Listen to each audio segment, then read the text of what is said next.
Imagina despertarte con el sonido del agua rozando la canoa. Una ciudad que, a primera vista, parece más una red de canales que una urbe. Puentes, chinampas verdes como pequeñas islas cultivadas. Y al fondo, el brillo blanco de las casas cuando el sol las golpea. Es la mañana en Tenochtitlan. Según crónicas coloniales y estimaciones arqueológicas, cientos de miles de personas habitan esa isla sobre el lago Texcoco. Hoy abrimos la puerta de una vivienda común y nos detenemos en lo que ocurre dentro. Cómo se organiza el espacio, qué objetos sostienen la vida diaria y cómo lo sagrado se entrelaza con lo doméstico. Si te interesa ver reconstrucciones históricas como esta, suscríbete ahora para acompañar las próximas visitas al pasado. Antes de cruzar esa puerta, ubiquemos la casa en su paisaje. Tenochtitlan surge y crece sobre islotes y plataformas, conectada por canales que funcionan como calles navegables. Las chinampas, esas parcelas flotantes ricas en lodo fértil, alimentan a la ciudad. Las canoas recorren la red hidráulica para llevar alimentos, materiales y personas. La organización social es también una trama.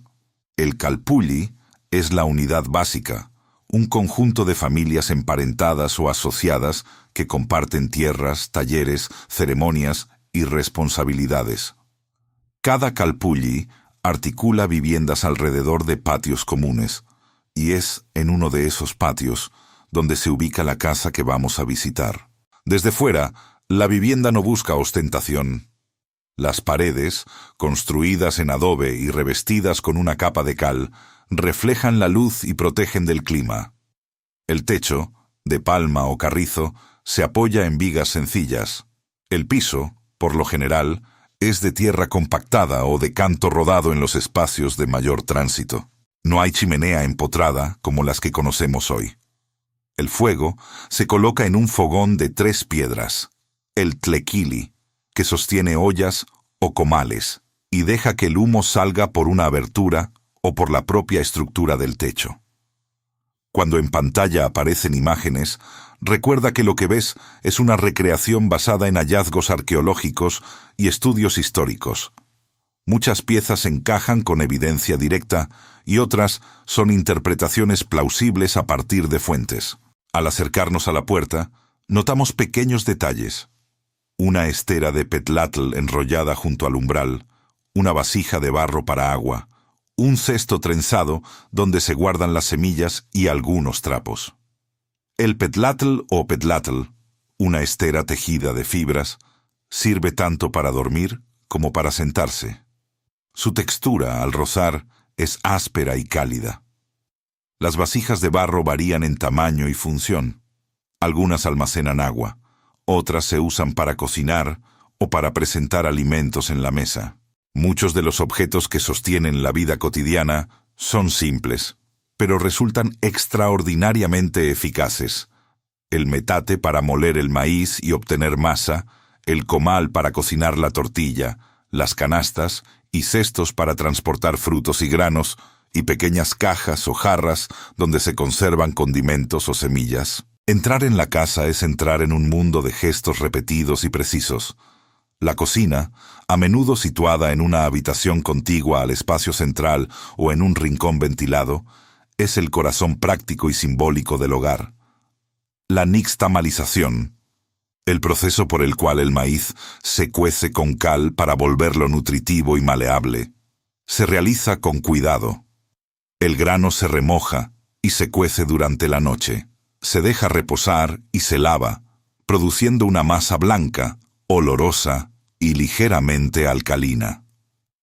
Por la mañana, manos acostumbradas se ponen a moler en el metate, un movimiento rítmico que transforma el nixtamal en masa, un esfuerzo físico que las mujeres de la casa realizan con pericia. La tortilla nace sobre el comal caliente, adquiere su olor tostado y su textura elástica. Junto a ella, tamales cocidos al vapor en hojas, guisos de vegetales y, según temporada y disponibilidad, pescado o camarón traídos de la laguna. La proteína animal en una dieta cotidiana puede provenir del agua, peces y camarones del lago, pescados de chinampa y, en algunos contextos documentados, insectos o pequeñas presas. El consumo de perros de la raza Xoloitzcuintle aparece en fuentes, aunque su presencia varía según contextos sociales y rituales. Es importante subrayar que la dieta no es monolítica. Depende de la estación, de la posición en la red de intercambio y de las restricciones sociales y ceremoniales. Los alimentos no solo nutren el cuerpo, también sostienen una cosmología. Ofrecer una porción a los antepasados o a una deidad del maíz es un gesto que integra gratitud y memoria en la rutina diaria. El fuego se maneja con cuidado. En ausencia de metal corrientemente usado para recipientes, las ollas de barro y los comales soportan el calor. El tlequili, ese trípode de piedra o simples piedras colocadas para sostener utensilios, concentra la llama. La madera de mezquite, encina o agave aporta un aroma seco y profundo, y a veces se añade alguna resina o semilla como ofrenda mínima. Las cronistas hablan de pequeñas ofrendas domésticas colocadas junto al fuego, una semilla, un poco de copal o una jarra de agua, gestos para pedir protección o dar gracias. Cuando describimos estos rituales dentro de la casa, recurrimos a las fuentes. Códices, crónicas y hallazgos arqueológicos sugieren la presencia de altares modestos y prácticas de devoción doméstica, pero la variedad local y la fragmentación de la evidencia requieren prudencia.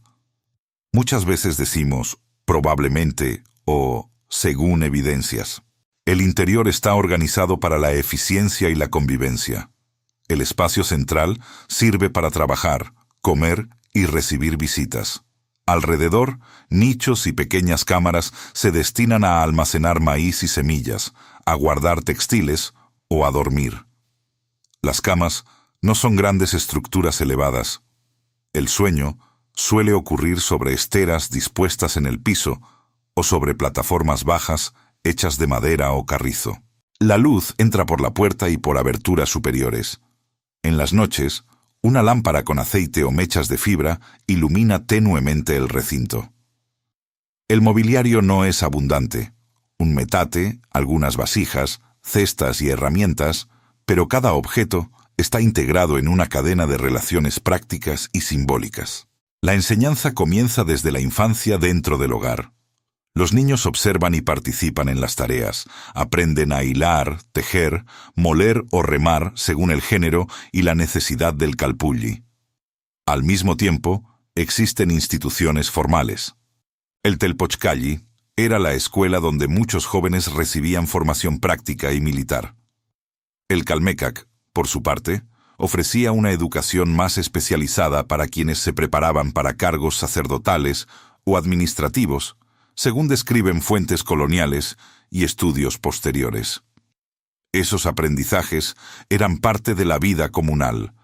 No se trataba solo de información técnica, sino de incorporar valores, memoria y un sentido del lugar que unía trabajo, ritual y responsabilidad social. El patio comunitario, el ituali, articula la vida de varias casas. Allí las mujeres se reúnen para tejer petlatl, preparar chayotl o dorar maíz al sol. Allí los niños juegan con juguetes tallados en madera o hueso, imitan el trabajo adulto y aprenden las reglas del juego social. Los talleres artesanales, alfareros, tejedores, fabricantes de instrumentos, suelen agruparse en el calpulli, facilitando la transmisión de saberes y el intercambio. Cuando se celebra una fiesta, el patio se convierte en escenario de música y danza. Flautas y tambores marcan ritmos que acompañan cantos. La celebración une lo doméstico con la comunidad más amplia. La higiene y el cuidado del cuerpo ocupan un lugar importante. Las rutinas de baño pueden implicar lavados en canales o en estanques cercanos. Sin embargo, el temazcal, una cámara de vapor, cumple funciones que van más allá de la limpieza. Tiene dimensiones terapéuticas y rituales. Entrar al temazcal, calentado con piedras volcánicas, es recuperar el tono muscular, renovar la piel y participar en una experiencia que conecta al individuo con el ciclo de purificación. Las crónicas describen la práctica y los arqueólogos han identificado estructuras que coinciden con cámaras de vapor, aunque la distribución y el uso exacto pueden variar. Es preciso decir, entonces, que el temazcal es una práctica documentada y que su significado combina lo práctico y lo sagrado. La indumentaria es otro lenguaje social. Materiales como fibras de maguey o algodón se transforman en telas, mantos y fajas. La forma y el adorno indican estatus, oficio o pertenencia a un calpulli. Existen normas y costumbres sobre qué tejidos usar en ceremonias, en el trabajo o en la vida cotidiana. Algunos textiles llevan pigmentos y motivos que aluden a linajes o a oficios. La ropa, además, es práctica. Protege del sol, amortigua el frío nocturno y facilita el trabajo diario en la chinampa o la casa. La economía doméstica no se reduce a lo que se produce en el patio. Las chinampas son la despensa de la ciudad. Los padres, u otros miembros del grupo, trabajan la tierra en parcelas cercanas o navegan hasta los mercados para vender excedentes. Los mercados de Tenochtitlan, según crónicas y hallazgos arqueológicos, son nodos de intercambio inmensos, donde se venden desde maíz y aves hasta objetos de obsidiana y pigmentos. La canoa es vehículo y sostén, por ella llega el pescado fresco, hierbas y utensilios. Su presencia iguala a la casa con la ciudad, pues la economía doméstica está siempre conectada al flujo urbano. Por la tarde, cuando el calor amaina, el patio se llena de actividad. Mujeres que terminan talleres, hombres que arreglan redes o reman hacia el mercado, niños que vuelven de lecciones informales y ancianos que cuentan historias. El ocio tiene formas propias y respetadas. El patoli, un juego de tablero con semillas o fichas, es una actividad social que mezcla habilidad y apuestas simbólicas. Los relatos, las canciones y las danzas nocturnas consolidan vínculos y memoria. La vida cultural de la casa no es ajena a la ciudad. En las grandes celebraciones, la música y la danza del calpulli participan de eventos más amplios, y los relatos se entrelazan con la historia colectiva. Los rituales domésticos merecen una atención cuidadosa. Un pequeño altar en un rincón con ofrendas simples, maíz, una vasija con agua, flores. Es un lugar donde la familia reconoce ciclos de siembra, cosecha y nacimiento. Las ofrendas y las invocaciones domésticas se inscriben en un calendario más amplio de fiestas y ceremonias. Al hablar de religión privada, conviene recordar que las fuentes varían y que, en muchos casos, las prácticas difieren incluso entre calpullis vecinos. Por eso conviene decir según algunas fuentes o reconstrucciones indican cuando señalamos detalles concretos. La materialidad de la casa también habla de tecnología y adaptación. Sin la rueda aplicada al transporte ni amplias superficies metálicas, el ingenio se vuelca a la construcción ligera, al aprovechamiento del barro y la fibra, y a sistemas hidráulicos que sostienen la agricultura urbana. La cal con que se revisten las paredes no solo blanquea, protege al adobe de la humedad y refleja luz, manteniendo los interiores más frescos. Los desagües y acequias, dentro y alrededor de la ciudad, muestran una sofisticación en el manejo del agua que a menudo sorprende a quienes solo conocen la imagen monumental del imperio azteca. Al atardecer, la casa se transforma. Las sombras se alargan, el vapor del temazcal se eleva y se mezclan olores. Tierra humedecida, el humo del comal, el maíz recién molido. La comida compartida es un acto que reúne a la familia. Los ancianos relatan genealogías y hazañas. Los más jóvenes imitan canciones y juegos. Y el ritmo de la ciudad parece pausarse un instante. El sueño llega sobre petlatl y mantos, mientras en las calles acuáticas alguna canoa todavía trae mercancías tardías. Es un cierre que no es silencio absoluto.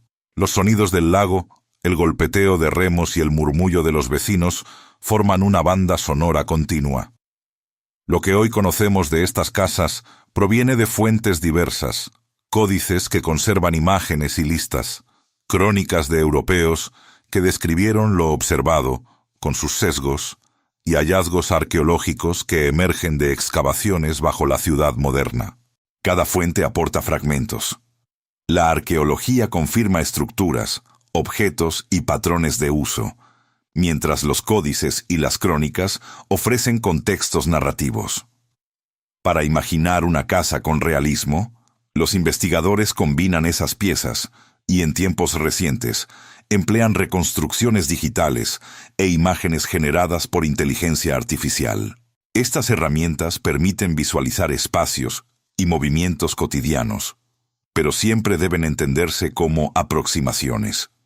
Recreaciones basadas en hallazgos arqueológicos y estudios históricos que ayudan a orientar la imaginación sin afirmar una precisión absoluta. Cabe decir también que muchas viviendas originales fueron destruidas, alteradas o enterradas tras la conquista y los sucesivos cambios urbanos. Bajo la actual Ciudad de México, los vestigios de Tenochtitlan yacen en capas. Arqueólogos excavan y descifran materiales que hablan de hogares, talleres y mercados. Cada descubrimiento corrige, matiza o confirma lo que las fuentes dicen. Así, la visión que tenemos de una casa común hoy es el resultado de un diálogo entre evidencia física, testimonios escritos y la interpretación responsable de especialistas. Al cerrar la puerta simbólica de esa casa, queda una sensación doble. Por un lado, asombro ante la complejidad de una vida cotidiana que resolvía problemas prácticos con ingenio.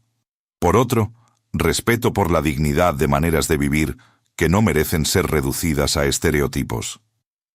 La historia del Imperio Azteca no se concentra en los templos ni en los relatos épicos exclusivamente. Late también en la molienda del maíz, en la estera donde se duerme, en el temazcal que cura y purifica, y en las manos que tejen y reman. Si te ha gustado esta reconstrucción y quieres seguir explorando cómo se vivía en otras casas, comparte este video con alguien que ame la historia y suscríbete al canal para no perder la próxima visita al pasado.